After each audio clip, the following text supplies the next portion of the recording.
Muito bem, vamos começar a nossa aula. Vamos resolver mais uma prova da banca IDECAM. Se você vai fazer agora o concurso do IFPA, é bom ficar atento e se preparar para colocar recurso contra o gabarito preliminar. Vamos resolver mais uma prova. Aconteceu também ano passado, em dezembro, o concurso do IF lá do Ceará.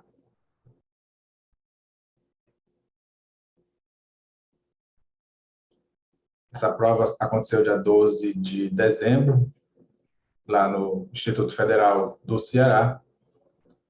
E até agora, segundo informações dos nossos assinantes do canal, ainda não foi dado o gabarito definitivo, porque as pessoas ainda não tiveram oportunidade de entrar com recurso contra o gabarito preliminar. Então, nós vamos fazer aqui a correção da prova de assistente à administração, o mesmo cargo que vai ter aqui para o IFPA. Vamos lá, então.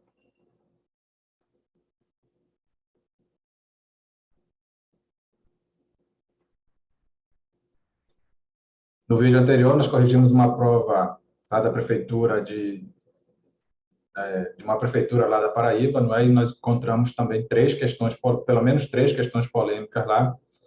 E agora vamos resolver essa prova do Instituto Federal do Ceará.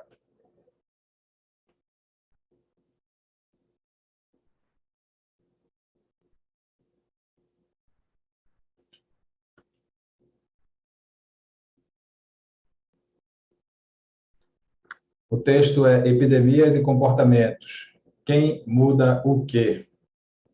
Texto extraído lá da Folha UOL, em 30 de outubro de 2021. Epidemias e comportamentos. Quem muda o quê? Faz comigo aqui a leitura para que a gente possa resolver juntos essa prova. Epidemias e comportamentos. Quem muda o quê? Importantes vetores de nosso comportamento, os grandes desafios, como a pandemia da Covid-19, nos incitam a discutir o que provocou os cenários de conflagração e inspiram mudanças profundas, tanto em escala individual quanto social. Hoje, o que aplicamos na tentativa de contornar os impasses reflete um conjunto de conhecimentos e experiências de um tempo muitas vezes não tão remoto. Resgatar medidas e enfrentamentos do passado pode favorecer estratégias mais eficazes no presente. Daí a importância de relembrar crises sanitárias já enfrentadas, não só no Brasil, mas também no mundo. Em 1910, um surto de uma doença misteriosa, que ficaria conhecida como Praga da Manchúria, assolou o nordeste da China, somando 60 mil óbitos num período de 4 meses. Foi graças ao médico malaio Wu Lin-te que uma ideia inovadora foi lançada, baseada em conclusões de que essa peste, causada pela bactéria Yersinia pestis, sim, você já ouviu falar dela na peste bubônica, poderia se transmitir de pessoa a pessoa, possivelmente por gotículas respiratórias. A partir de então, o médico aconselhou que se usasse máscara para tratar pacientes infectados, protocolo que se estendeu a todos os profissionais de saúde, estivessem ou não às voltas com essa praga. E também recomendou a criação de centros de quarentena, bem como insistiu com as autoridades decretassem medidas de restrição da movimentação das pessoas. Lembra alguma coisa? Logo depois, em 1918, o mundo conheceu a gripe espanhola, provocada pelo vírus influenza, responsável por cerca de 35 mil óbitos só no Brasil. Diante de todas as dificuldades e desafios para esse enfrentamento, a sociedade brasileira passou por uma transformação profunda e necessária envolvendo a saúde pública no país, uma vez que, em muitos lugares, no Brasil e no mundo, indivíduos de classe média ou alta detinham o privilégio de consultas médicas. Nossa história com os vírus influenza teve outros capítulos, um dos quais em 2009, com a tal gripe suína, que deve estar na memória de muita gente. Foi então que se disseminou o uso do álcool em gel, não mais um alien oferecido na entrada de um restaurante ou local público. Ao longo da epidemia dessa gripe, fechamos escolas e reduzimos a circulação das pessoas para enfrentar esse agente infeccioso. De novo, lembra alguma coisa? Grandes pandemias apresentam um fator em comum: a transmissão alta e generalizada de um agente infeccioso que passa a infectar nossa espécie e para o qual ainda não temos alternativa terapêutica. Mas experiências anteriores nos revelam que medidas não farmacológicas, às quais podemos aderir tanto individual quanto socialmente, são críticas para conter a propagação. Por outro lado, modificações significativas na sociedade precisam ser um legado da pós-pandemia. Não devemos temê-las ou enxergá-las como uma tentativa de sequestro do que costumávamos entender como normal antes desse evento. São antes uma oportunidade de trilhar novos caminhos capazes de driblar situações futuras passíveis de se transformarem em grandes desafios, evitando assim incorrer em erros do passado. É possível ainda que muitas das mudanças daqui para frente no comportamento da sociedade já estivessem sendo preparadas e acabaram sendo antecipadas como resposta à crise. Nosso estilo de vida levou a grandes avanços tecnológicos, bem como a uma forte expansão territorial da nossa presença. Todavia, nos revelou o quanto precisamos amadurecer enquanto sociedade, entendendo nossa responsabilidade para com o planeta e todas as espécies que nele habitam. Mostrou-nos que talvez precisemos revisitar os conceitos de viver em sociedade e refletir como a evolução dessa sociedade está intrinsecamente relacionada às maneiras como o grupo trabalha de forma cooperativa na saúde ou na doença. Muito bem. Vamos, então, direto para a primeira questão dessa prova, que aconteceu em dezembro do ano passado, lá no Ceará.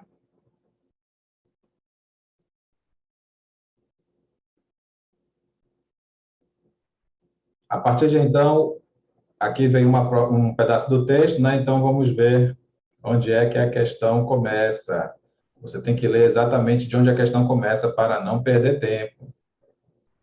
Assinale a alternativa que, alterando-se o segmento sublinhado acima, independentemente da mudança de sentido, não esteja de acordo com a norma culta. Queremos a errada. Não é? Então, pelo jeito, é uma questão de crase.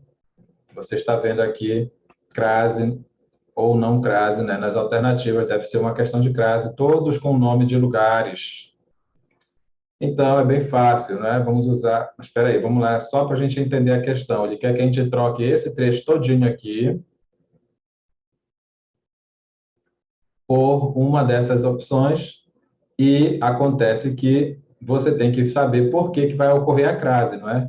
Vai ocorrer porque existe uma pergunta com a, né? Se protocolo que se estendeu a quem? Protocolo que se estendeu a quem? Então, você tem uma pergunta com a. É o primeiro passo para que haja crase, é essa pergunta com a. O segundo passo, é claro, na resposta você tem que ter um a, um outro a, que combine com a próxima palavra. Logicamente, para combinar com a próxima palavra, essa próxima palavra deve ser um substantivo feminino.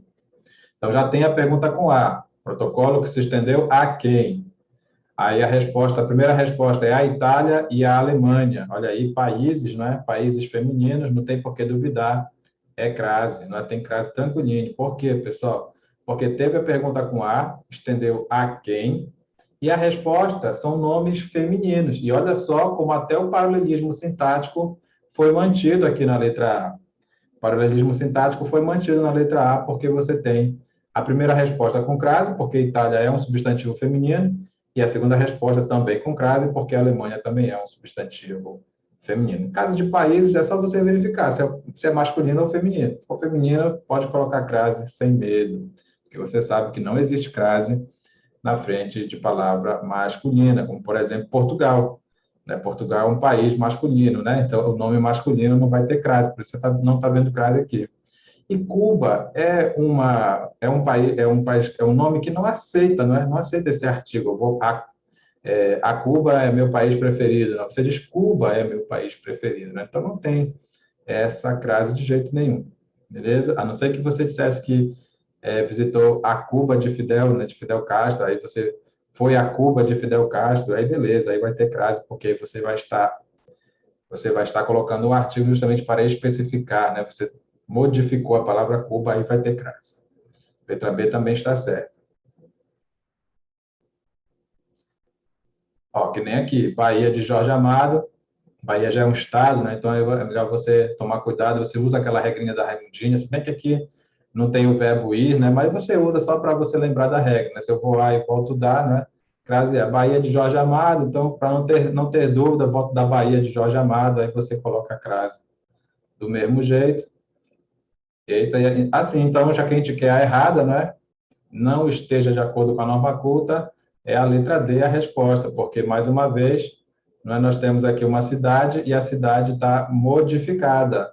Não é só Fortaleza, porque se eu vou a Fortaleza, eu volto de Fortaleza, realmente não era para ter crase, mas Fortaleza de José de Alencar, então aí você vai ver que eu volto da Fortaleza de José de Alencar, era para ter uma crase bem aqui, por isso que está errada a letra D, resposta da questão, tranquilamente.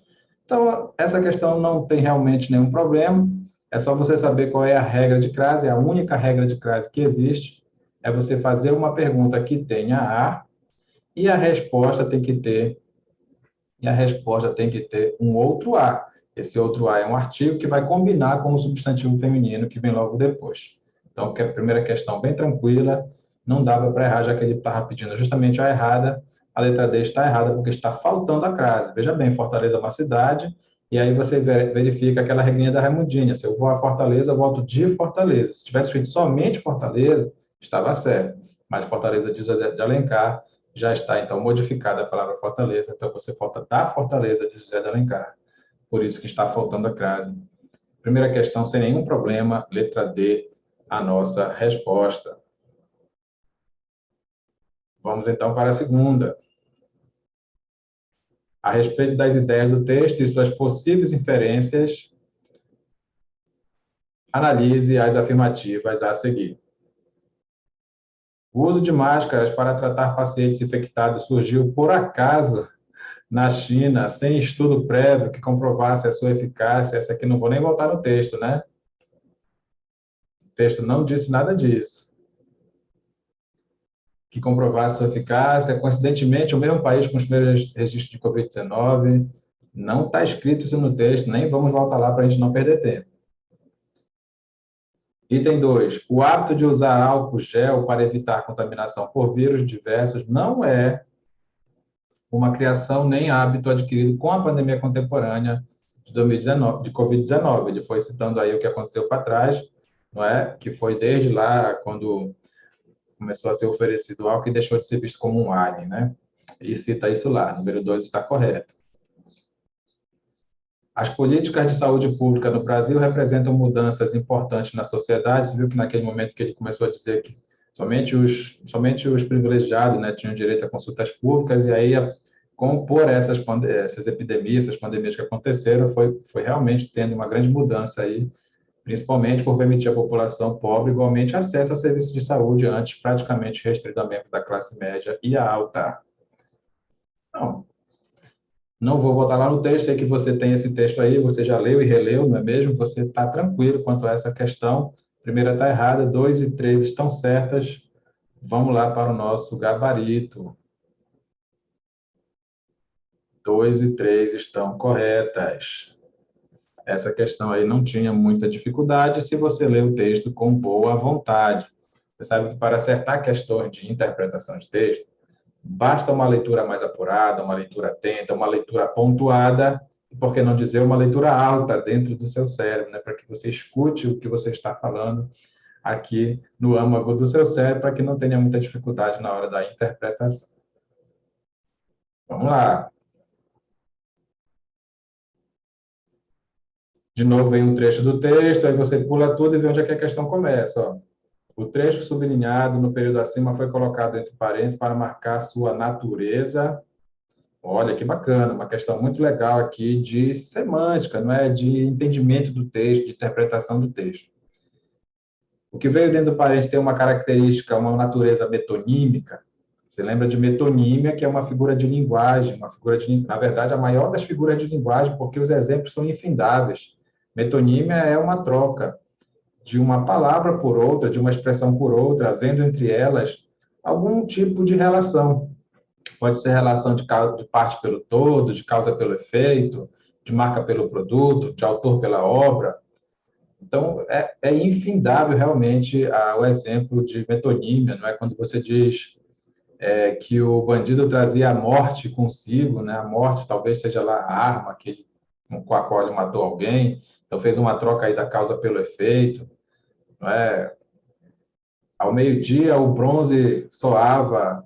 Bronze, o que é o bronze? É o sino da igreja, né? Então você tem aí o material pelo produto acabado, matéria-prima pelo produto acabado. Então, metonímia é tudo que for uma troca de uma expressão por outra, havendo entre elas algum tipo de relação. Para ver o que é uma relação antitética. Uma relação antitética é a antítese, não é? A nossa figura de linguagem chamada de antítese é a aproximação de termos opostos.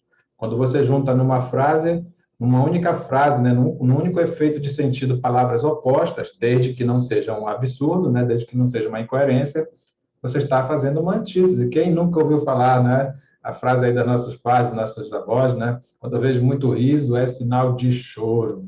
Quando eu vejo muito riso, é sinal de choro. Então, a aproximação de termos opostos, riso e choro. E aí você tem uma antítese. Será que é uma relação apostrófica? Apostrófica. Tem uma figura de linguagem chamada apóstrofe, não é mesmo? Uma relação apostrófica, então, seria se você estivesse fazendo uma invocação, você estivesse chamando por alguém, invocando alguém, sabe? Quando você clama por alguém que não está perto de você e que provavelmente não vai lhe ouvir, não vai ouvir você, tá bom? Então, isso que é invocar alguém, é um apóstrofe, tá bom? É isso que é uma figura de linguagem chamada apóstrofe. E uma natureza extratextual, olha que bacana, extratextual é uma relação esofórica. Exo, uma relação esofórica. O que é uma relação esofórica, professor? Uma relação esofórica é uma relação que você precisa ter um conhecimento fora do texto para poder entender aquela parte que está ali no texto. Um bom exemplo de relação esofórica são os advérbios, né? Os advérbios, por exemplo, de lugar, de tempo, porque com essas palavras você precisa de um entendimento fora do texto para poder saber do que se trata. Se eu disser para você que amanhã teremos aula novamente, aí você já tem que associar a palavra amanhã com o dia de hoje. Se hoje é segunda, amanhã é terça. Não é? Então você fica com essa palavra amanhã dependendo de um contexto que está fora do texto. Por isso que é extratextual, relação esofórica.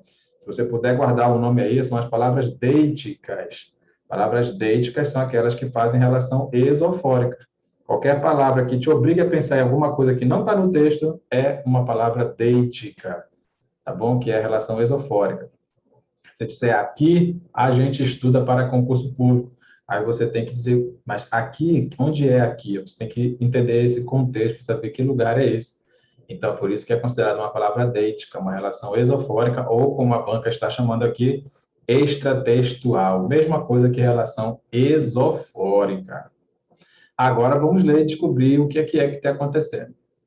Foi graças ao médico malaio fulano de tal que uma ideia inovadora foi lançada baseada em conclusões de que essa peste causada pela bactéria, você já ouviu falar dela na peste bubônica.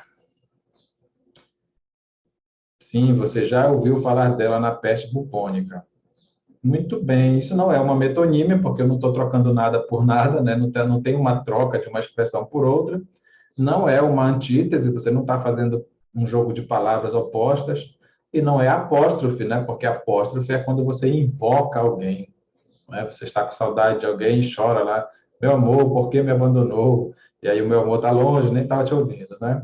Pessoal, é sim uma relação extratextual, é uma relação esofórica. E a palavra a expressão que é esofórica é a peste bubônica, porque ele citou aqui essa bactéria Yersinia pestis, ele pensou que você poderia e deveria ter pensado, pestis, acho que já ouvi isso em algum lugar. Aí ele vem e diz, sim, você já ouviu falar dela na peste bubônica. Então, é uma coisa que está fora do texto. Então, isso é uma relação esofórica, uma relação extratextual. Tranquilamente, até aqui, tudo tranquilo com essa prova. Resposta da questão é a letra D.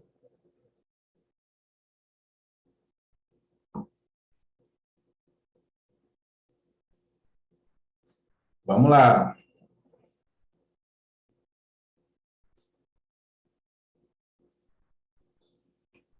Mais uma vez, tem que ver onde é que a questão começa, né, para você não ficar lendo o que não é para ler.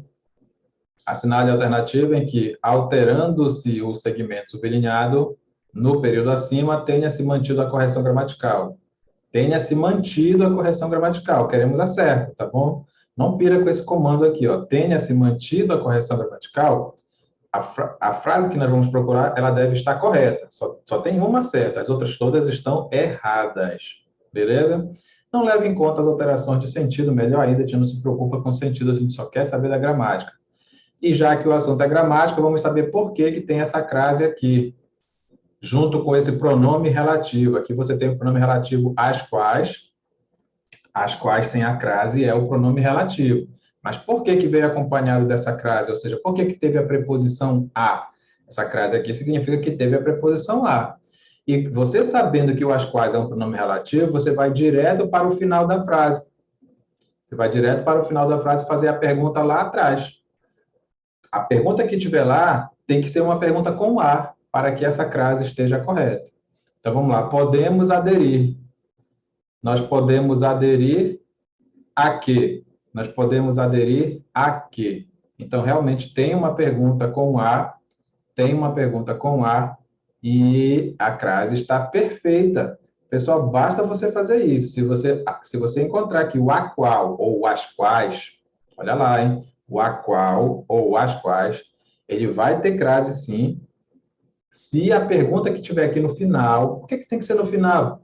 Porque é assim que é um pronome relativo, né? O pronome relativo é quando você faz uma pergunta depois dele e a resposta está antes dele, tá bom? É isso que é pronome relativo. Mas qual é a resposta? A resposta semântica é assim: podemos aderir a quê? A medidas não farmacológicas. A resposta oficial é essa aqui, ó. A resposta oficial é essa aqui, tá bom? Podemos aderir aqui às medidas não farmacológicas. Mas isso não, nem importa, na verdade. Eu quero que você guarde o seguinte: a qual e a quais. A qual e as quais. Só vai ter crase se você perceber que tem pergunta com a depois dele. Então, podemos aderir a que a crase aqui, então, está perfeita. Essa crase aqui está ótima. Quando a gente olhar para a alternativa, a gente vai querer também uma que esteja correta. Nem importa aí o sentido, melhor ainda. Vamos só olhar para as perguntas. Olha aí, pessoal. Em todas as alternativas tem o as quais, tá vendo? Em todas as alternativas tem o as quais. Não esquece que o as quais sem a crase é pronome relativo. Com a crase é a união da preposição com esse pronome relativo as quais. E você agora já sabe que você vai direto para o final da frase fazer perguntas. Você vai direto para o final da frase fazer perguntas, não é? Vamos lá, então. Esse assistir, sem dúvida nenhuma, deve estar no sentido de ver ou presenciar, que nem você está agora assistindo a aula, não é mesmo? A aula com crase. Então, é uma pergunta com A aqui, ó. Se tem pergunta com A, o que é que eu falei para ti ainda agora? Se é o as quais e lá no final tem pergunta com A, tá faltando a crase aqui. Tem que ter a crase. Se lá no final tiver pergunta com A, você coloca a crase no as quais. Já está errada a letra A, mas nós estamos procurando a certa. Pessoal, cuidado com o verbo lembrar. Muito cuidado com o verbo lembrar, porque você tem que ver se ele está como pronominal ou não. Como assim? Você está vendo se tem algum pronomezinho grudado nele aqui, assim? Podemos nos lembrar? Se tivesse esse nos, N-O-S, podemos nos lembrar? A pergunta era, nos lembrar de quê? Podemos nos lembrar de quê? Aí estava certo esse D aqui, ó. Estava certo. Mas esse lembrar não veio com pronomezinho. Ele não é um verbo pronominal. Então, a pergunta é, podemos lembrar o quê? Podemos lembrar o quê? Olha só que coisa, né? Não tem pergunta com preposição de. Não tem pergunta com preposição de. Então, esse D aqui está sobrando. Mas você acha que ele coloca isso aí por quê? Porque você sabe, o seu cérebro associa o verbo lembrar com a preposição de, porque você fala errado. Ah, lembrei de uma coisa. Não, lembrei de uma coisa, não. Porque você só fala o de se você fizer um verbo pronominal, assim, ó. Eu me lembrei de uma coisa. Combinado? É simples assim. Se o verbo estiver acompanhado pelo pronomezinho, me, te, se, nos ou vos, aí você coloca o de lá na resposta. Se não tiver acompanhado, não pode ter de. Letra B está errada. Tinha que ser assim, sem nada, né? Porque a pergunta é o quê? Quem faz faz apologia a alguém ou a alguma coisa. Quem faz apologia a alguém ou a alguma coisa. Tem uma pergunta com A aqui, olha só que lindo. Apareceu a crase, letra C, já é a nossa resposta. Já é a nossa resposta. Podemos prescindir, quem prescinde, prescinde de alguém ou de alguma coisa, não é? Quem prescinde, prescinde de alguém ou de alguma coisa. Esse D que estava aqui na letra B tinha que estar aqui, ó. Claro que sem a crase, não é? Aí você tinha que colocar o D bem aqui. Beleza? Você tinha que colocar o D aqui, ó. Das quais podemos prescindir, porque quem prescinde, prescinde de alguém ou de alguma coisa. Letra D também está errada. Quando a gente estava procurando a certa, perfeitinho aí. A letra C, a nossa resposta. Anote aí.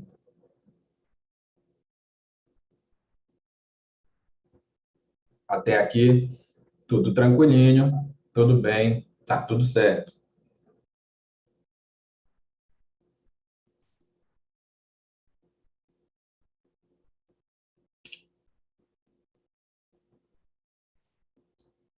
Caso você tenha alguma dúvida, algum questionamento, caso você tenha visto o gabarito preliminar, porque não saiu o gabarito definitivo dessa prova, você pode colocar aí no gabarito, no bate-papo aí, para a gente questionar junto, tá bom? A gente tem que fazer isso, porque a gente está esperando o concurso do IFPA, né, que já vai acontecer mês que vem já, e vai ser essa banca que vai fazer, então a gente tem que começar a se preparar para no dia posterior ao gabarito, a gente tem que entrar com os recursos nas questões polêmicas, não é na questão que a banca inventar alternativa, não é mesmo? Então, caso você tenha algum comentário aí sobre essas questões, você pode colocar aí logo no bate-papo que a gente já responde na hora, tá bom? Vamos lá. Porque para esse concurso aqui, nem o gabarito definitivo foi dado ainda, né? Quem nos alertou foi uma assinante nossa do canal aí, e que realmente não foi feito nada, não deixa nem anotar o gabarito, você não pode anotar o seu gabarito, você não vê o seu gabarito, como é que você vai entrar com recurso, não é? Aí por isso que passou aí para trás uma questão totalmente errada, que a banca não mudou o gabarito de jeito nenhum. E nós não vamos deixar isso acontecer com o IFPA, porque nós queremos alunos nossos aí aprovados, não é, nesse concurso, e nós vamos entrar com recurso com certeza, mas para isso você precisa ter certeza da questão que você marcou, né? Já que não vai ser possível você anotar o gabarito, pelo jeito, né? Guarda aí anotado no âmago do seu cérebro, pelo menos as questões de português, para a gente, no dia seguinte que sair o gabarito preliminar, a gente já colocar os recursos. Vamos para a nossa quinta questão. Assinale a alternativa que apresente uma palavra que desempenhe no texto papel adverbial. Papel adverbial, não é? Papel adverbial quer dizer que tem alguma circunstância ali, naquele momento. Aquela palavra não é uma circunstância, mas naquele momento ele está se funcionando como circunstância. Não é a palavra muitos, você nem vai lá, porque se tiver, para que o muito seja advérbio, ele não pode estar modificado. Não quer dizer que sempre que o muito tiver escrito muito com o no final é advérbio, porque ele pode ser advérbio ou pronome indefinido. Mas, com certeza, estando modificado, como aqui está escrito muitas, você já pode até anotar isso se você quiser, é pronome indefinido, tá bom? É um pronome indefinido, simplesmente porque está modificado. Porque está modificado é porque está acompanhando um substantivo. Está acompanhando um substantivo é pronome indefinido. Sei lá, muitas pessoas, por exemplo, entendeu? Pessoas é substantivo, e aí o muitas é pronome indefinido, não vai lá no texto procurar. Mas ele começa com muito, porque o muito é advérbio, sim. O muito é advérbio se não tiver acompanhando um substantivo. Se a palavra muito não tiver acompanhando um substantivo, você pode, sem medo, de chamar lá a palavra muito de advérbio de intensidade. Mas aqui não. Aqui, com certeza, está acompanhando uma palavra feminina, né? Um substantivo feminino, então pode chamar de pronome indefinido. Vamos lá ver o que é para Nordeste. Afinal de contas, Sabe lá, Nordeste é um substantivo, mas quem é que vai duvidar, né? Vamos lá ver na hora da prova se ela está com papel adverbial, se está dando uma ideia de circunstância. Vamos lá. É na linha mesmo, que linha? 8.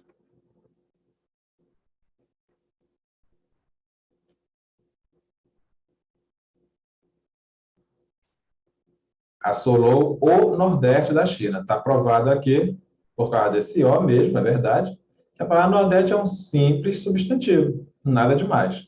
Nordeste é um substantivo, o Nordeste, tá bom? Olha só, interessante. Por que tu acha que ele colocou Nordeste aí? Porque dá ideia de lugar, professor. Nordeste não é advérbio de lugar? Olha aqui, ó. Assolou o Nordeste. Alguma coisa, né? Foi a doença aí, a doença assolou o quê? Assolou o quê? E a resposta é o Nordeste. Isso aí é um objeto direto. Objeto direto, não tem nada a ver com circunstância. Mas você vê que ele coloca como pegadinha mesmo para quem estuda, porque sabe que advérbio é circunstância. Circunstância é tudo aquilo que não é fato. Então, de repente, é o advérbio de lugar, Nordeste é um lugar. Não, calma aí. Assolou o quê? O Nordeste. Não sei se você sabe, toda vez que a gente faz a pergunta quem, ou a pergunta o quê, logo depois do verbo, a resposta é objeto direto. Então, foi o que nós fizemos. Ó. Uma doença misteriosa, na verdade, foi um surto, né? O surto de uma doença misteriosa assolou o Nordeste. O surto assolou o quê? O Nordeste da China. Sem dúvida nenhuma, é substantivo. Não é essa a nossa resposta. Vamos lá para a outra letra. Palavra individual, lá na linha 25. Palavra individual, na linha 25. Vamos lá.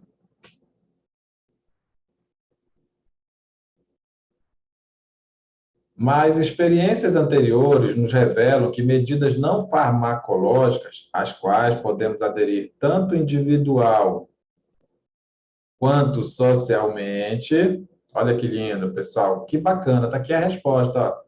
Individual, a palavra individual sozinha é um adjetivo, né? É um adjetivo. Mas, por exemplo, de forma individual, né? Individual é a característica da forma. Mas aqui você escreveu individual, mas na verdade você queria escrever individualmente, por uma questão aí de regra mesmo do português, paralelismo e tudo mais. Aí você não escreveu porque tinha outra palavra também terminada em mente. É uma regra que a gente tem que usar e conhecer. Você não diz tanto individualmente quanto socialmente. Aí, por essa regra de paralelismo, você já sabe que você vai omitir o sufixo aqui na primeira palavra, porque ele já está aqui na segunda palavra e todo mundo vai entender que é individualmente e socialmente. Então, realmente está aqui uma palavra com papel adverbial, porque individual, a palavra individual não é advérbio, mas essa palavra significa individualmente aqui no contexto, então está sim funcionando como circunstância, como advérbio. Olha que bacana. Legal, né? Está funcionando como advérbio. Só para descargo de consciência, vamos ver a letra D. Palavra cooperativa lá na linha 36.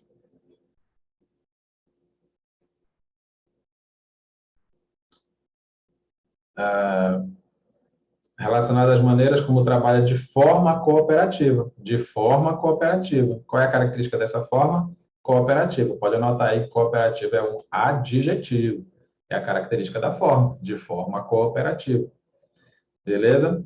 Anote aí, cooperativa é adjetivo. A gente estava procurando uma palavra com papel de advérbio, ou seja, com papel de circunstância. Então, realmente foi a palavra individual, que apesar de ser um adjetivo, aqui significa individualmente. É uma circunstância de modo. Bacana, marca aí, então, a letra C para a nossa quinta questão.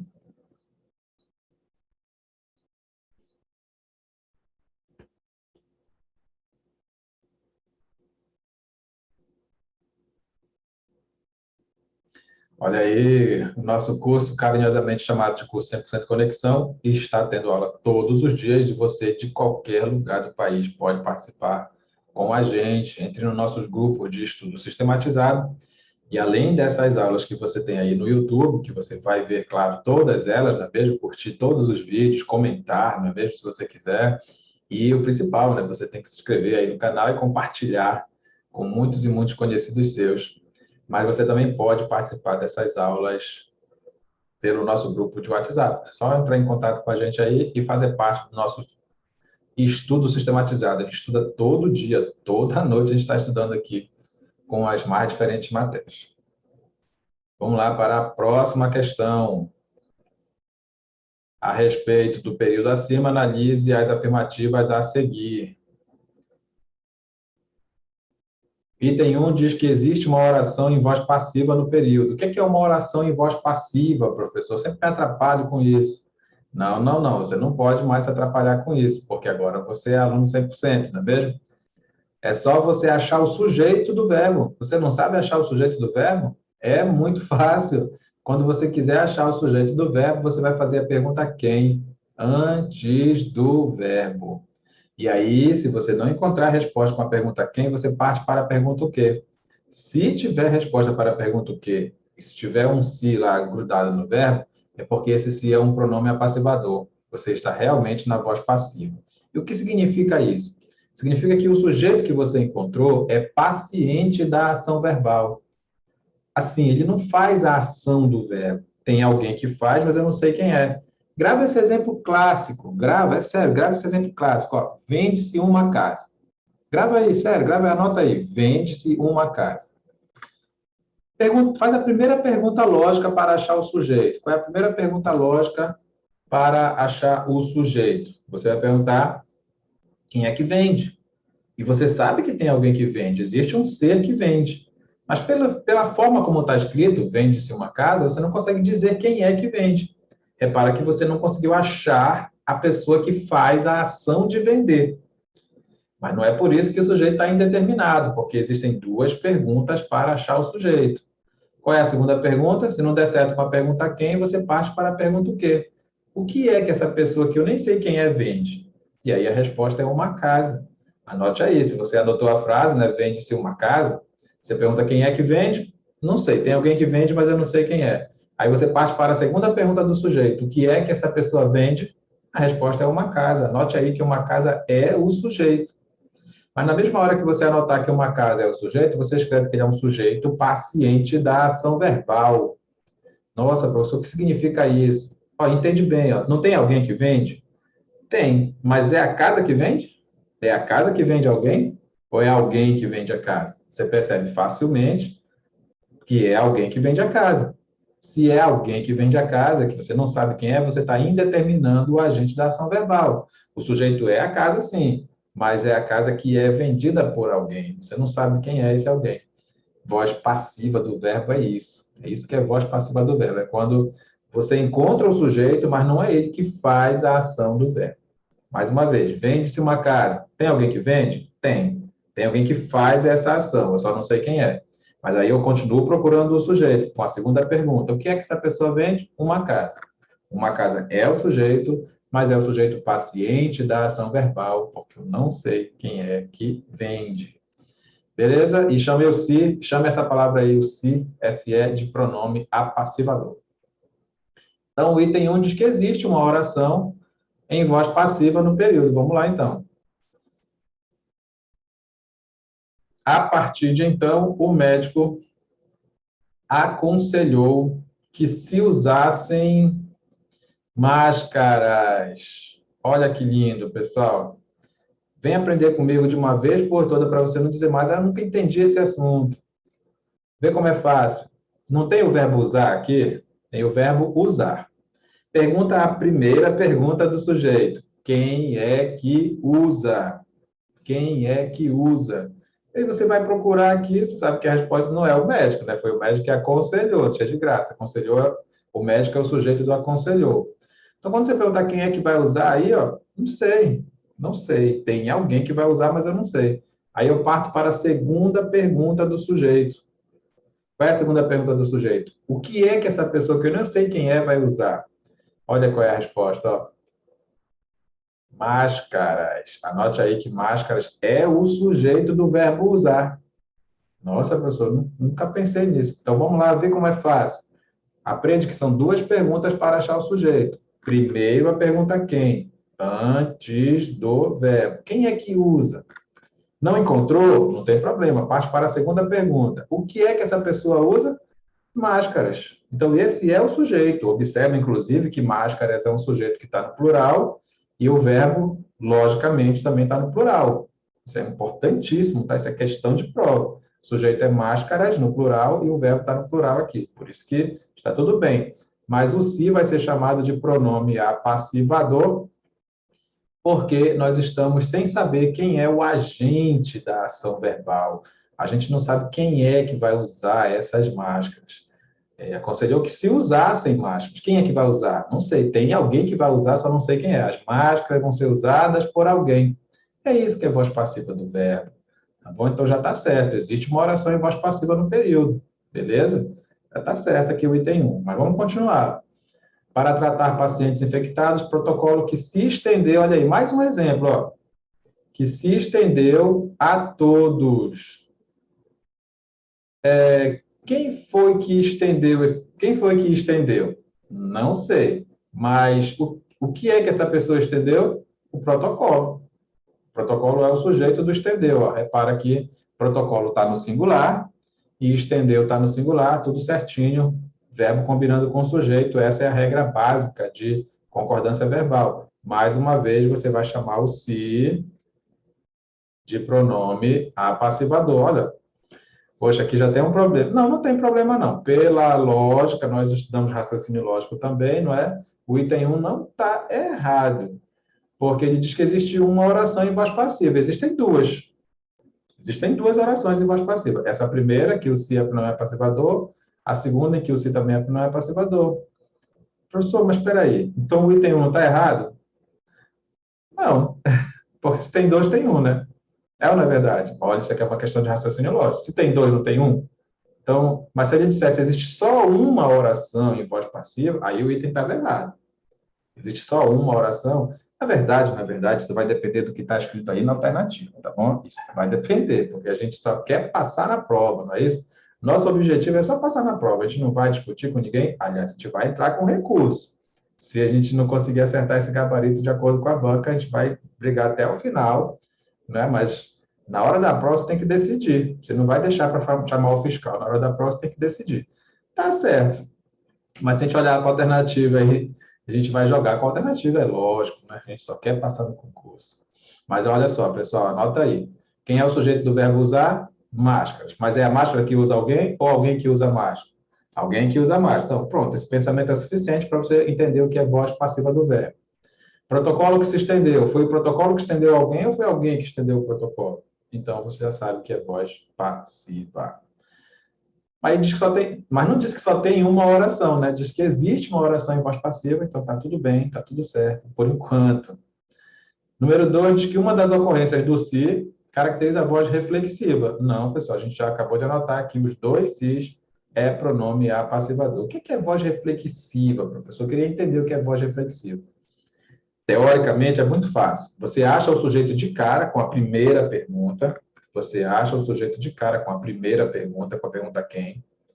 E aí, quando você vai procurar o objeto, sabe como é que procura o objeto? É quando você faz a pergunta depois do verbo. Depois que você já sabe quem é o sujeito, você faz a pergunta depois do verbo.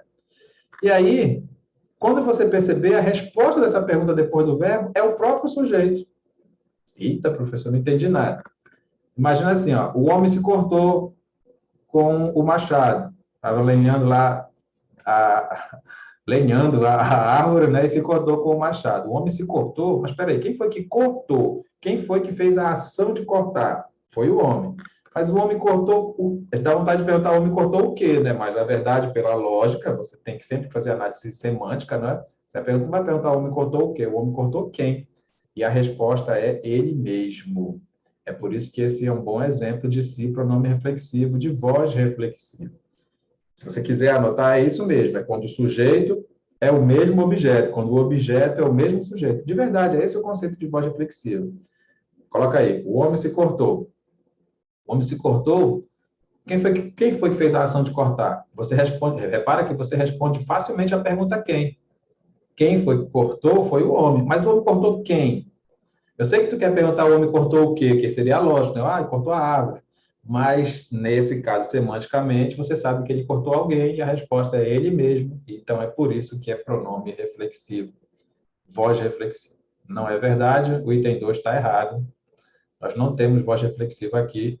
Nesses dois exemplos, o se é pronome apassivador, porque nesses dois exemplos, nós não sabemos quem é o agente da ação.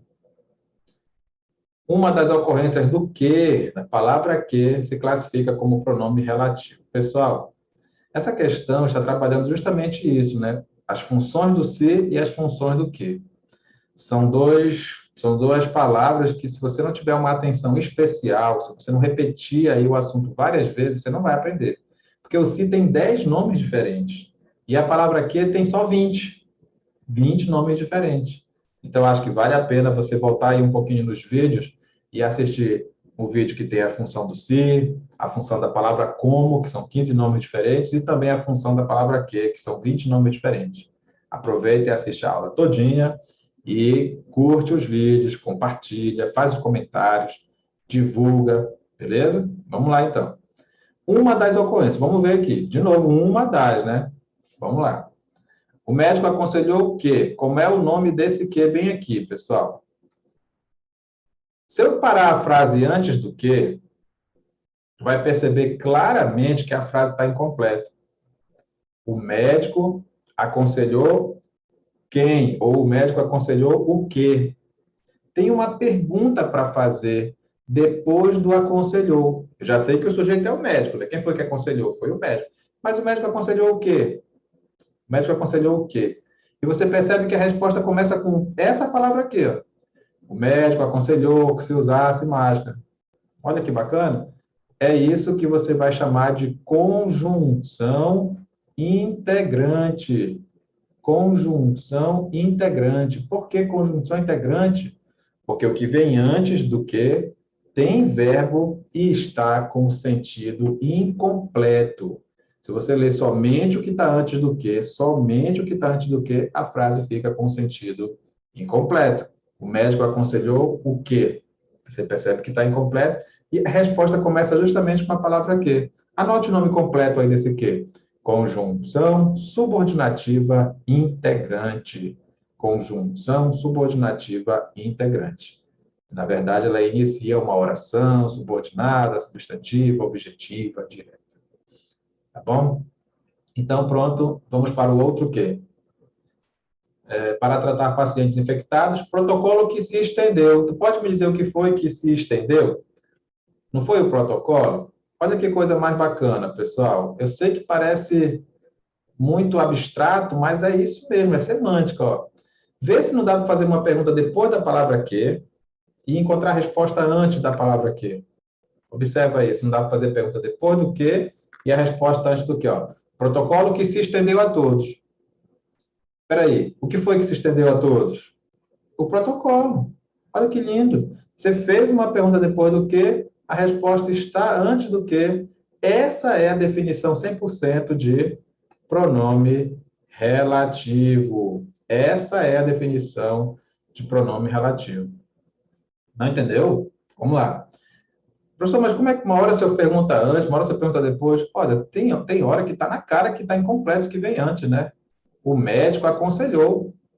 Está incompleto. Está incompleto. Aí você já está vendo que está incompleto, já chama esse aqui de condição integrante. Agora, que tal só tem a palavra protocolo, então está meio estranho, porque você só pode fazer esse negócio de verificar se está completo ou incompleto se tiver verbo. Se tiver verbo. E aqui só está escrito protocolo, né? Você não, mas está incompleto também. Não, calma aí, protocolo não tem verbo. Como é que eu vou dizer que é uma oração incompleta se nem a oração é ainda? Uma oração é a frase que tem verbo, presta atenção. Então, como está estranho assim, é melhor você ler depois do que. Se estendeu a todos. Uma simples pergunta. O que foi que se estendeu a todos? O protocolo. Então, realmente aconteceu a mágica de você fazer a pergunta depois do que, encontrar a resposta antes do que, já sabe que esse aqui é pronome relativo.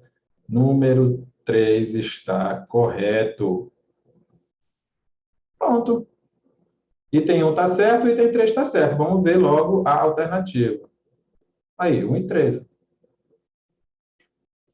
Marca aí, tá bom? Voltar aqui nela para você dar uma olhada.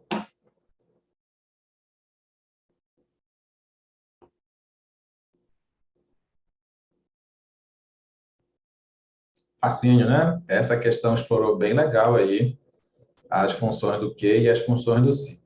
Eu sei que é complicado, não é fácil, por isso que nós temos uma aula inteira, 3 aulas, na verdade, né? 3 aulas, uma para cada assunto. As funções do se, as funções do como e as funções do que.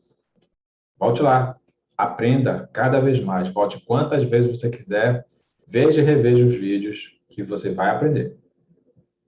Resposta da sexta questão, P de bola.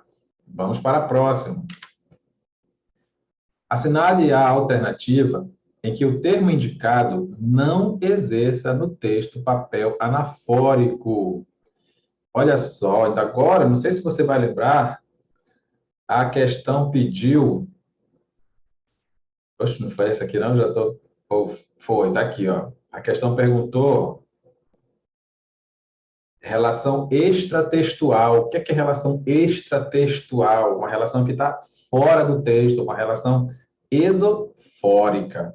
Exo, está fora do texto, não é? Está fora do texto. Extratextual, uma relação esofórica.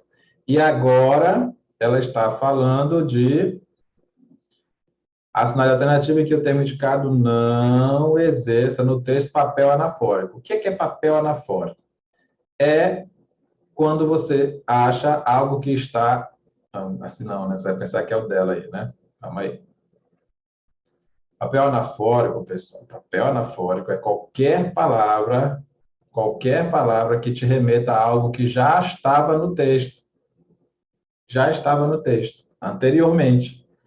Então, você percebe que papel anafórico, diferente da relação esofórica, é uma relação endofórica. Ó, endo, para dentro. Endofórica. Tá me entendendo? Olha lá, de novo. Quando você tem que olhar para fora do texto, vamos dizer assim, né? Quando você precisa de um referente que está fora do texto, é uma relação esofórica. Exo, com X. E aí eu te pedi para tu anotar, inclusive, o nome da palavra, né? Palavra deitica. Palavra deitica é quando você tem uma relação que está fora do texto. E aqui não. Aqui ele quer papel anafórico, ou seja, se refere a algo que já foi dito no texto, ou seja, está dentro do texto, relação endofórica. Beleza? Vamos lá, vamos ter que andar de uma por uma aqui para descobrir qual é a palavra que está fazendo, que não está fazendo papel anafórico. Então, 3 delas estão se referindo a uma coisa anterior, uma delas não está se referindo a algo anterior. Vamos lá, não tem jeito, tem que olhar o texto mesmo. Primeira palavra, a palavra essa, que está lá na linha 9. Foi graças ao médico tal que uma ideia inovadora foi lançada baseada em conclusões de que essa peste. Olha, pessoal, tu não te conforma só porque, claro, mas o essa se refere à palavra peste, tá? Mas para saber se é anafórico, tem que ver se já foi dito a palavra peste antes, né? Se ele já falou de peste antes. Olha só, em 1910, um surto de uma doença misteriosa. Aí depois ele falou essa peste. Então, essa peste se refere a quem? A essa doença misteriosa. Aqui realmente nós temos uma relação anafórica. O que é relação anafórica, professor? Quando aquela palavra se refere a algo que já foi dito no texto. É lógico que o essa está do lado da palavra peste, então o essa se refere à palavra peste. Mas essa peste foi mencionada antes? Foi, aquela doença misteriosa ali. Beleza? Então não é a letra A nossa resposta, porque a letra A é um exemplo de relação anafórica. Anafórica. Logo em seguida, na linha 10, tem a palavra dela. A palavra dela, com certeza, é anafórico. Não tem como, pessoal, porque se você falou ela, porque antes do texto você já identificou quem é ela. Olha só. Causada pela bactéria tal. Sim, você já ouviu falar dela. Dela quem? Dessa pestes aqui, ó. Dessa peste. Tá bom? Então, se você fala ela, é inevitável. Se você fala ela, porque você já disse antes quem é ela. Sem dúvida. Tá bom? Então, ela é dificilmente não vai ser uma palavra anafórica. Mesmo? Vamos lá. Outra palavra que a gente vai olhar agora é a palavra nossa, lá na linha 33.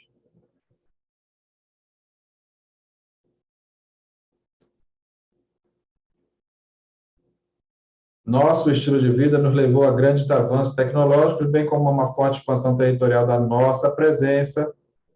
Olha aí, tá vendo? A palavra nossa não se refere à presença? Se refere. Mas a gente já citou essa presença em algum momento no texto, a nossa presença em algum momento no texto.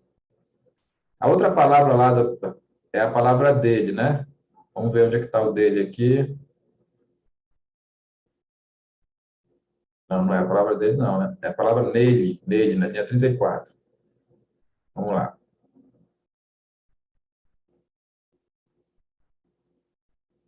Todavia, o quanto precisamos amadurecer enquanto sociedade, entendendo nossa responsabilidade para com o planeta e todas as espécies que nele habitam. Habitam onde? No planeta. Olha aí, esse nele aqui realmente se refere a algo anterior, que é a palavra planeta. Então, pessoal, a nossa resposta é a palavra nossa. Quando ele começou a dizer nossa presença, nosso estilo de vida, ele ainda não tinha explicado isso para a gente, o que era nossa presença. Aí não foi citado antes no texto. Tá vendo? Bem bacana. A mesma palavra. Ó. Olha aqui o essa. Ó.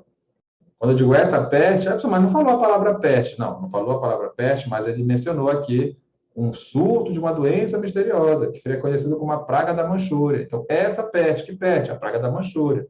Aí aqui, nossa presença, que presença? É a nossa, aqui mesmo. Foi, a primeira vez que foi falado foi aqui. Não é uma palavra anafórica. É essa a nossa resposta.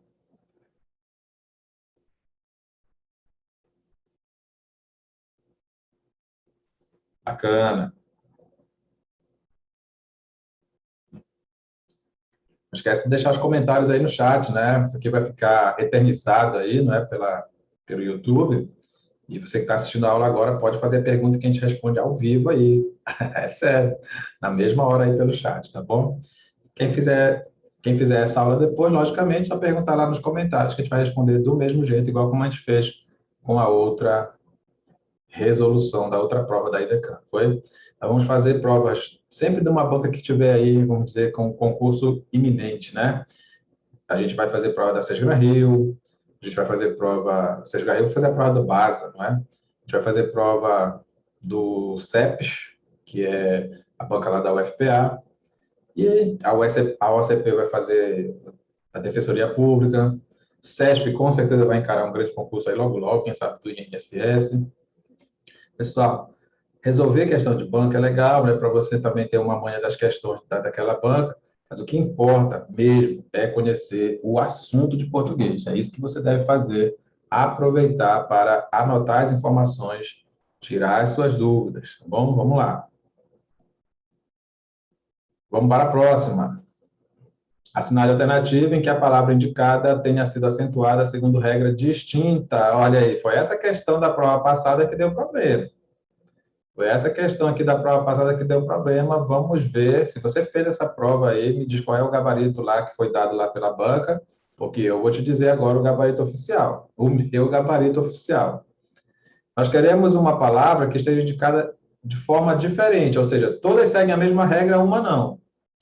Por exemplo, a palavra indivíduos. Você separa em sílabas, conta de trás para frente e percebe que a segunda sílaba é a mais forte. Então, você tem aqui uma paroxítona que não termina na mão, tá? O O aí não está sozinho, está com U, né? Isso é um ditongo. Por isso que tem acento nessa palavra, paroxítona terminada em ditongo. Você pega a palavra privilégio, separa corretamente, conta de trás para frente e percebe que é a segunda mais forte.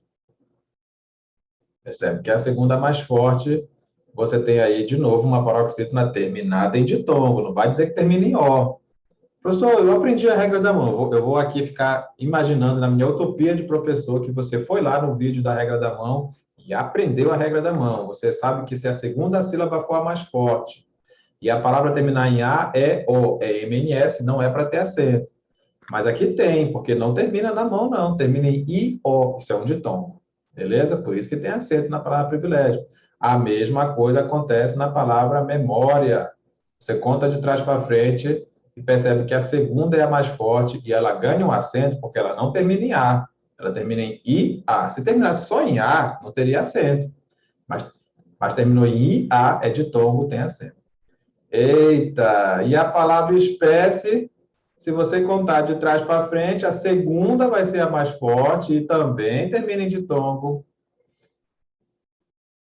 Olha, você vai fazer o concurso do IFPA, você está se preparando para o concurso do IFPA, você sabe que tem uma exigência lá que você tem que ter 12 meses de experiência, não é mesmo?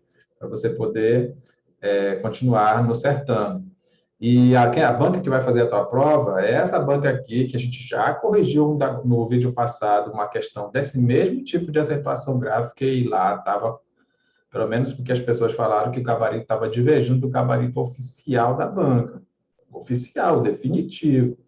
E é claro que eu vou manter a minha palavra, porque você sabe que eu nunca errei na minha vida, né? Aliás, errei uma vez só quando eu achei que eu tinha errado, não é mesmo? Que nada, a pessoa já explicou e reexplicou lá o que estava escrito lá, não é realmente, só tinha uma fora do contexto e aí a banca não levou, não mudou o gabarito de jeito nenhum. Também não sei se alguém entrou com recurso, né? Por isso tem que entrar com recurso.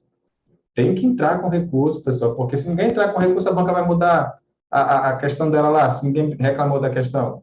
Entendeu? De repente ninguém entrou com recurso.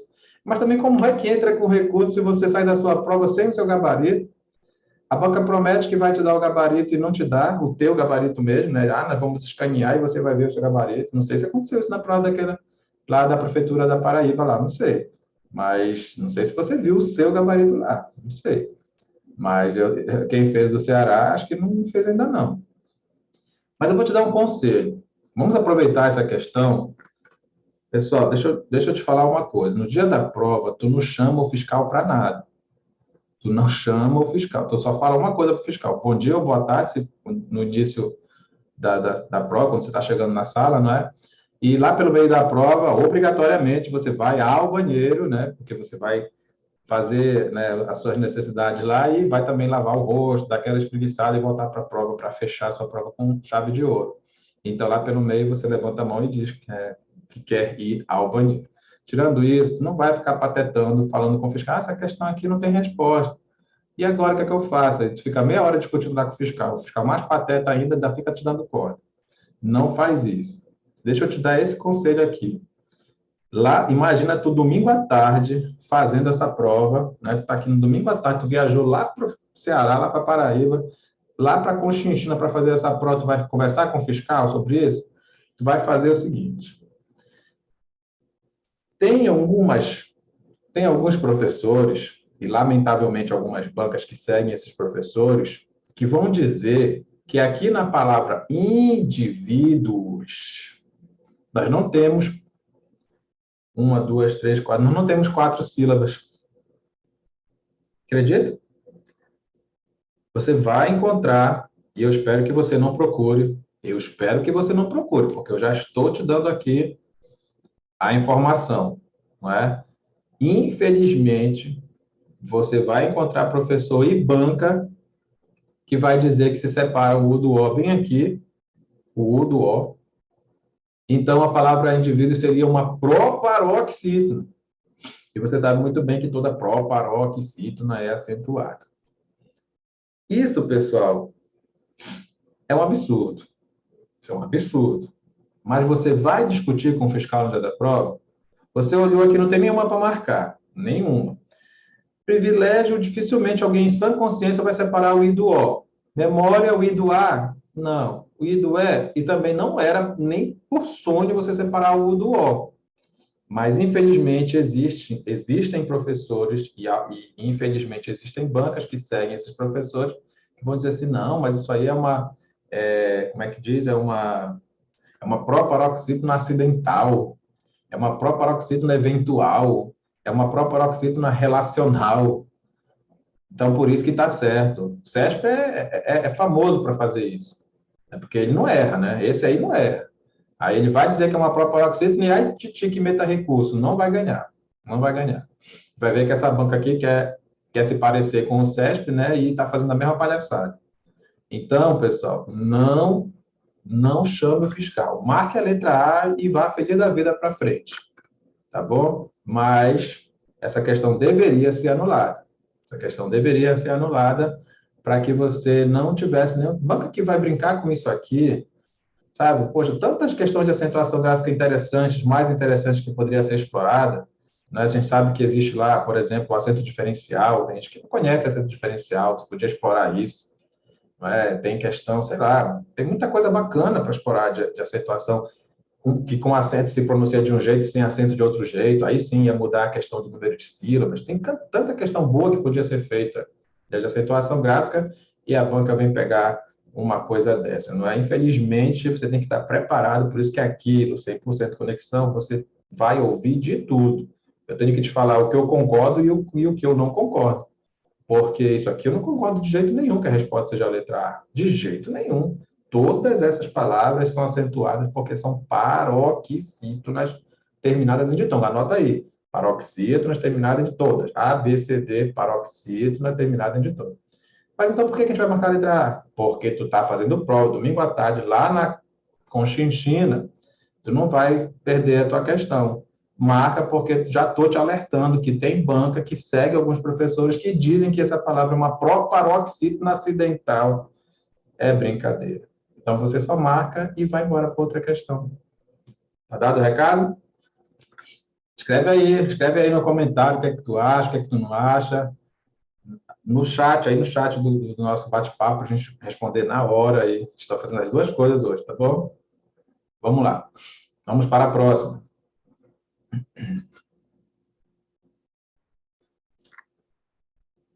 Questão 9.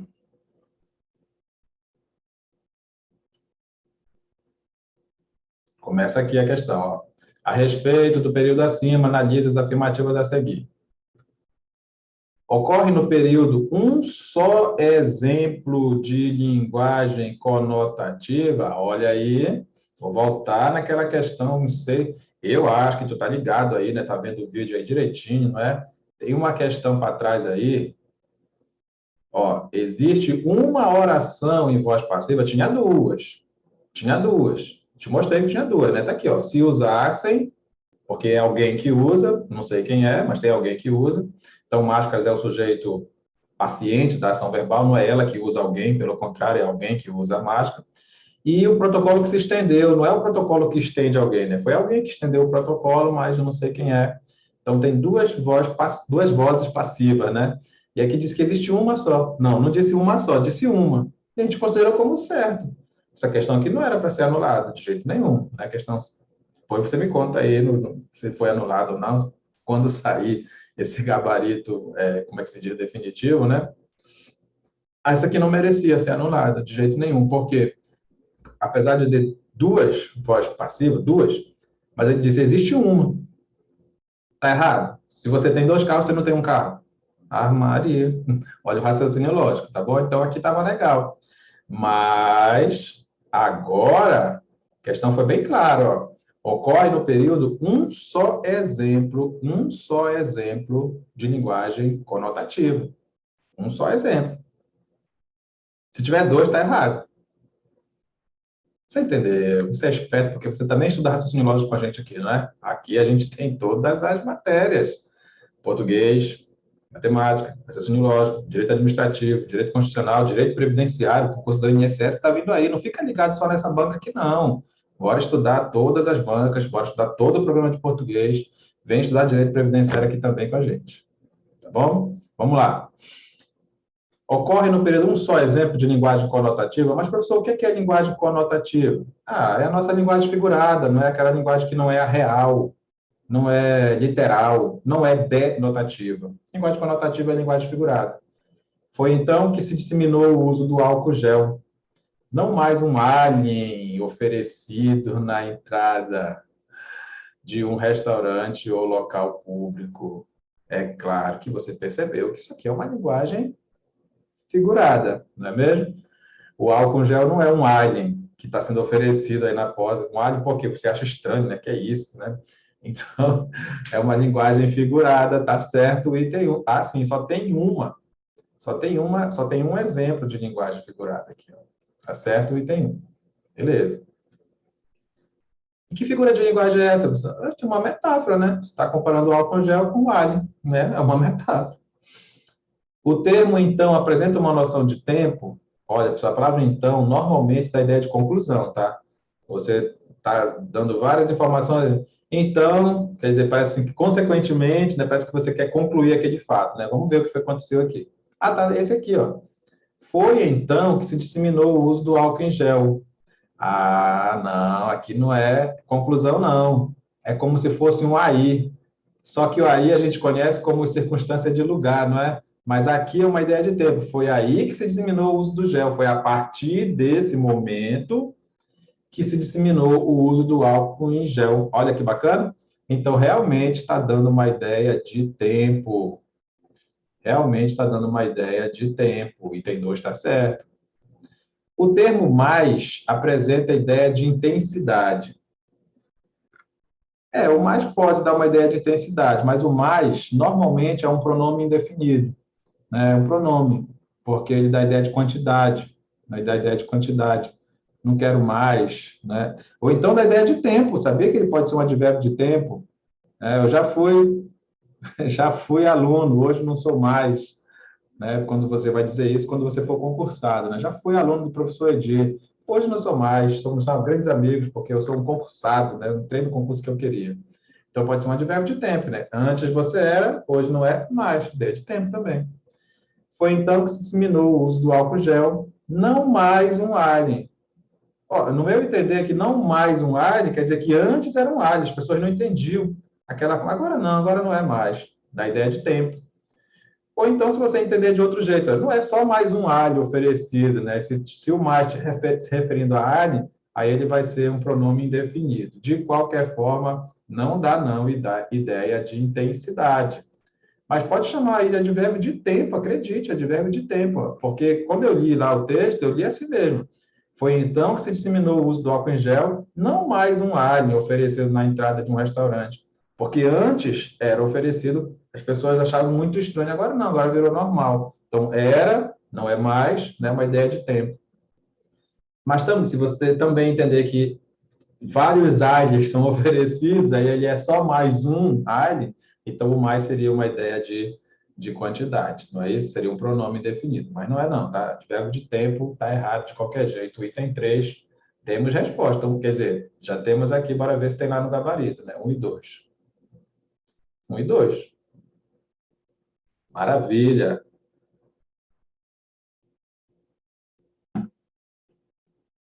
Tá bom, né? Tá ótimo, não tem nenhum problema aí não. Você anotou, né? Advérbio de tempo. Advérbio de tempo. É estranho, né? Pensa comigo. Antes você era professor. Hoje não é mais. Tu percebeu? Ideia de tempo, né? Antes você era, hoje não é mais. Eu sei que tem o hoje também, mas esse mais também está dando essa ideia aí de tempo, né? De temporalidade. Mas aqui, se você estivesse se relacionando com o alien, ele é só mais um alien aí perdido. Então, é pronome indefinido, porque está acompanhando um substantivo. Não está a ideia de intensidade, não. Tá bom? Agora, se você dissesse que ele é mais feliz, aí sim, é mais feliz. Não é feliz, ele é mais feliz. Hoje eu sou mais feliz. Então, não é só feliz, é mais ainda, né? Eu sei que dá ideia essa intensificação aí do feliz, então aí seria advérbio de intensidade. É isso mesmo. Beleza, pessoal? Vamos lá, então, fechar a nossa aula com a nossa última questão, mas não se esqueça de que você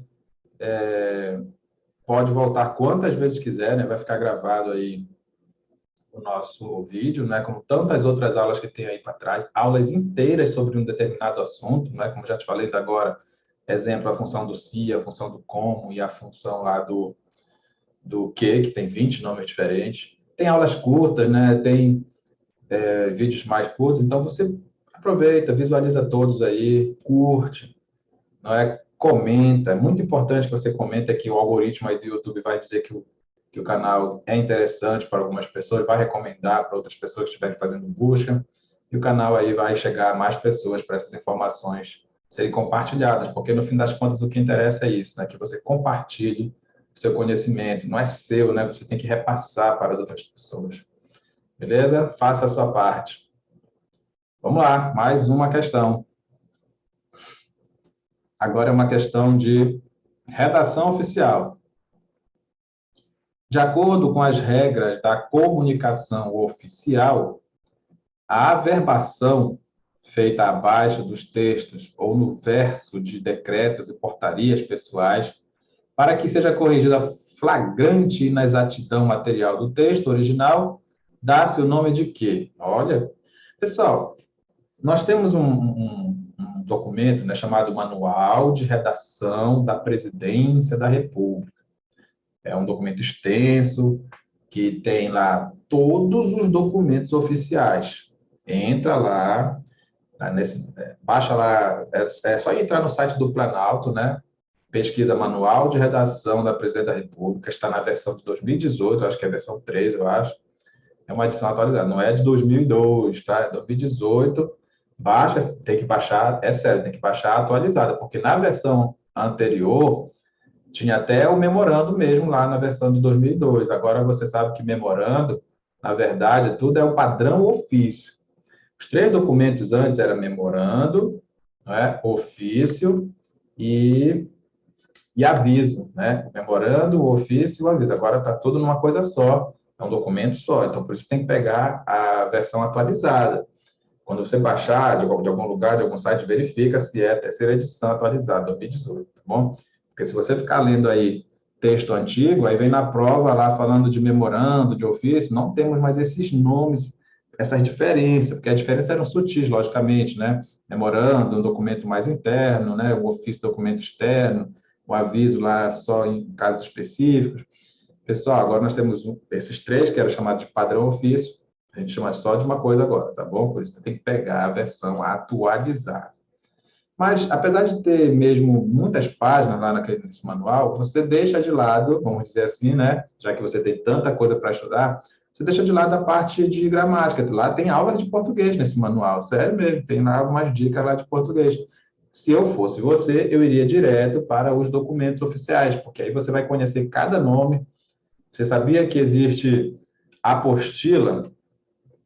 Sabia que existe apostila como documento oficial? Quem concurseiro conhece a apostila que não presta, né? Seja sincero. Você conhece a apostila de português, a apostila de direito previdenciário, a apostila de matemática, né? Você vai estudando lá a sua apostila de raciocínio lógico. É o que a gente tem na cabeça de apostila, pelo menos no meu tempo a gente chamava assim, né? Ou no teu tempo a gente chamava apostilha. Ah, eu não comprei apostilha de português, né? A gente só tem esse nome. Quando você vai ver lá quando você vai ver a relação de documentos que existem, você vai ver que e-mail é um documento. Muita gente trata e-mail, não acredita que e-mail é um documento oficial. E-mail é um documento oficial, por isso que você não vai se expressar de qualquer forma ali, né? Você não vai ficar com detalhezinho como se você estivesse no WhatsApp, né? Mesmo o documento, o e-mail é um documento oficial. E a apostila é um documento oficial, que é a definição que está aqui. Exposição de motivos também é um documento oficial. Emenda não é um documento oficial, tá, pessoal? Emenda, você conhece, né? Você estuda aí direito constitucional, você conhece as emendas constitucionais aí e tudo mais, né? As PECs também que estão vindo aí, que tem. Então, a gente não está como relacionado lá nos nossos documentos oficiais, mas é claro que você tem que conhecer as emendas, logicamente, né? Então, e como eu te falei, né, memorando, ofício e aviso, hoje é uma coisa só, formato de documento padrão ofício, por isso que a gente chama só de ofício. Tá bom, pessoal? Então, é o que eu te aconselho. Baixa esse manual de redação da Presidência da República, você vai ver que tem muitas páginas, mas como você já está estudando português aqui com a gente, não é? Você vai ler somente a parte que fala especificamente dos documentos oficiais, porque é muito detalhe. Tem banca que cobra até quantos centímetros tem que ter da margem esquerda lá para começar, não sei o quê, como é que é a data, qual é o fecho. São muitos detalhes, né? Então, você tem sim que ler, baixe e leia tudo, mas pelo menos na parte de documentos oficiais, vale a pena você ler 3 vezes antes da sua prova, para você não ter problema. Então, é isso que é a apostila. Tanto que nas empresas hoje, a gente faz uma coisa chamada de apostilamento, uma coisa que é uma modificação simples no contrato, algo que não gera, vamos dizer, maiores entraves, né? Não vai modificar nada severamente lá. Eu escrevi uma palavra que não, sei lá, não tinha aquele nome naquela referência, eu vou fazer uma apostila só para tirar aquele nome, não vai afetar em nada aí os valores financeiros, por exemplo, do contrato, nem extensão de validade do contrato, é apenas um proforma, vamos dizer assim. Então, a gente faz um apostilamento. De onde vem esse nome, apostilamento, né? é o documento oficial chamado apostila, quando a mudança não é assim significativa, não vai alterar significativamente o contrato. Ele está dizendo aqui, ó, inexatidão material do texto original. Tá? De repente, você escreveu uma letra errada no nome lá e, poxa, bora mudar isso? Vamos mudar e faz um apostilamento.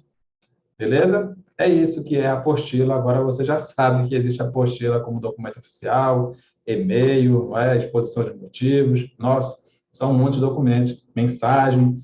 Você tem que realmente ler esse manual de redação da Presidência da República. Marque aí, resposta da questão 10 é a letra C, a apostila.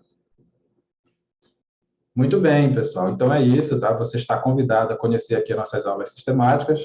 Entre em contato com a gente, venha participar das nossas aulas todos os dias. Você escolhe as matérias que quer fazer, não é direito. Hoje nós estamos vendo os 3 direitos, mas com certeza também, dependendo dos concursos que estão vindo, né? Agora já vai começar aí Ministério Público, né? Defensoria Pública, a gente vai colocar mais assuntos. E você vai estudar com o professor Ronaldo Meirelles aí essa parte de direito. Você também tem a parte de raciocínio lógico, importantíssimo, né, para bancas que vêm com raciocínio lógico, matemática também, como exemplo do concurso do base aí que existe matemática. Então, vale a pena aí você também fazer parte desse grupo. Mas, se você quer ainda continuar no canal, volte aí para os vídeos. Tem muita aula boa aí. Assista integralmente, do início ao fim, que você vai aprender muita coisa mesmo. Não deixe para depois, tá? Não coloque os seus sonhos em quarentena. Vem estudar com a gente, que você vai se preparar melhor para os seus concursos. Até a próxima!